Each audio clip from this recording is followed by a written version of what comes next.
which are covered in bamboo and flowering rhododendron, while farther down the canyon, the forest turns to jungle and reverberates with the cries of tropical birds. Bengal tigers, some of the largest ever seen, haunt the lower gorge. Measuring from the tops of the peaks that define it, the Tsangpo is the deepest river gorge in the world, 3 times deeper and 8 times steeper than the Grand Canyon. In places, the river falls even faster. Imagine taking the Grand Canyon stretch of the Colorado River with its 2-story waves and churning currents, and tilting it to more than 15 times its actual steepness. Along its course, the Tsangpo cascades over the famed Rainbow Falls, the Lost Falls of the Brahmaputra, and the Hidden Falls of Dorje Pagmo. Hidden Falls wasn't documented until 1998, in a controversial race of discovery, claimed by both Himalayan explorer Ian Baker and a team of Chinese scientists. One stretch of river, called the Lost 5 Miles, is said to thunder through 60 to 70 cataracts, each 10 feet high, in rapid succession. In an age diminished by the belief that there is no magnificent adventure left undone, the Tsangpo Gorge remained a fearsome anomaly. Nobody had ever successfully paddled the 44-mile stretch of the upper gorge from the town of Pei to Clear Creek, beyond which high waterfalls make the gorge impassable. No human being had ever traversed the length of it at river level.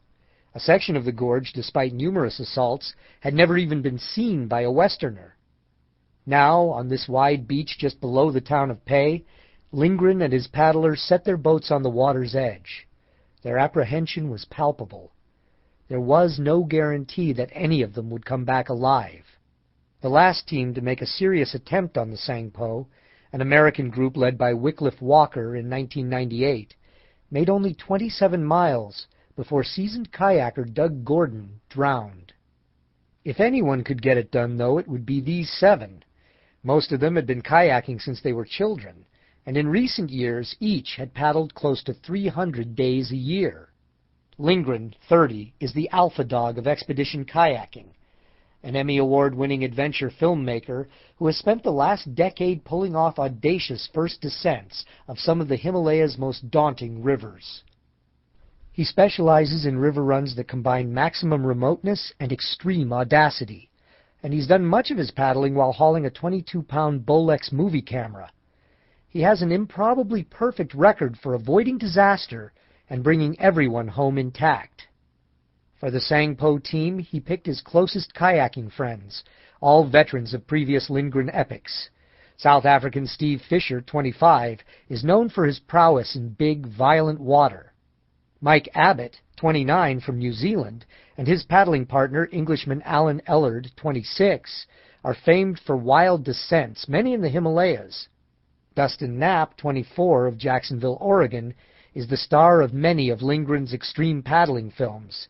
He has launched off so many hair-raising waterfalls and giant drops that he stopped counting. Twin brothers Johnny and Willie Kern, 29, from Stowe, Vermont, have a reputation for fearlessness.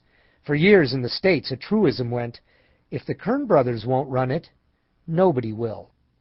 The kayakers snugged into the tightly padded cockpits and sealed the openings with neoprene spray skirts. One by one, they picked up their paddles, shoved off the sand, and glided onto the freezing waters of the Tsangpo. Looking at the flat green water meandering beneath black timbered ridges at close to 10,000 feet, you wouldn't guess that just downriver it shears through the wall of the Himalayas, and all hell breaks loose. 3 women from Pei stood beside me.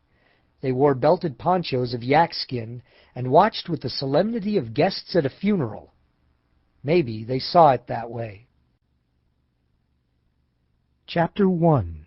The Assignment. On a late August afternoon in 2001, in the Trinity Alps of Northern California, I carried my kayak up the bank of the sky-clear Cal Salmon River and stashed it with a pile of others against the wall of an equipment shed at a small lodge. It had been a fun day. I was on a week-long retreat with a group of editors from Outside Magazine, and I had been doing what I loved to do as much as anything in the world, paddle with good people on a whitewater river in wild country. I began kayaking in college and had paddled with passion ever since.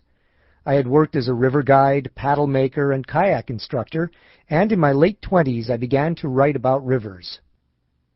On assignment for magazines, I traveled the world with a kayak, taking part in expeditions of varying degrees of seriousness. When I was 30, a young New Zealander named Roy Bailey and I were the first to kayak the Muk-Su, a river in the old Soviet Union that flowed between the republic's highest peaks in the Pamirs of Uzbekistan and Tajikistan. We paddled big, violent, freezing Class 5 water without mishap for 17 days in a remote canyon. We ran out of coffee.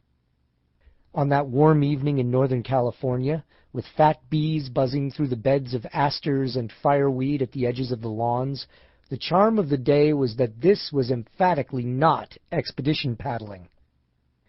It was as far from it as one could get without spinning around in a paddle boat at Club Med.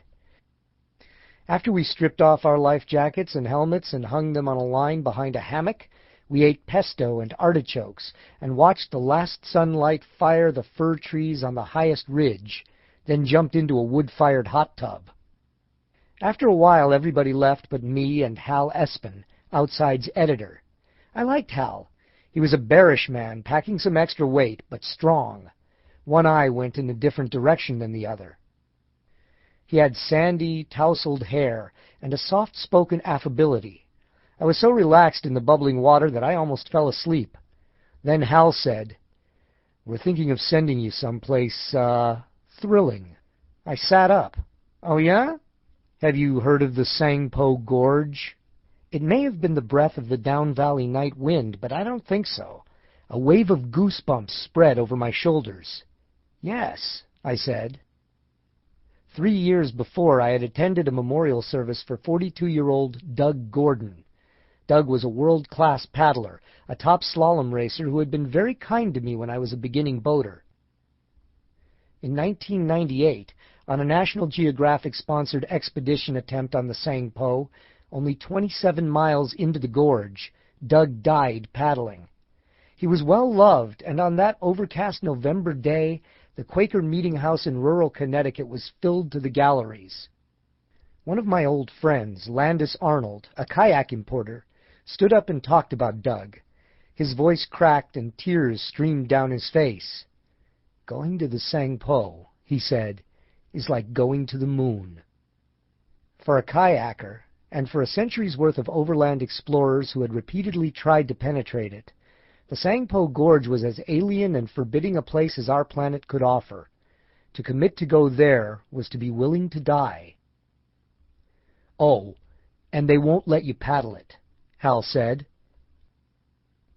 Relieved but still confused, I mumbled, "Paddle? Who?" "Scott Lindgren, the expedition kayaker from California. He's hand-picked 6 of the best kayakers from around the world. Outside is a sponsor." Well, I thought, all right. Now I was really relieved.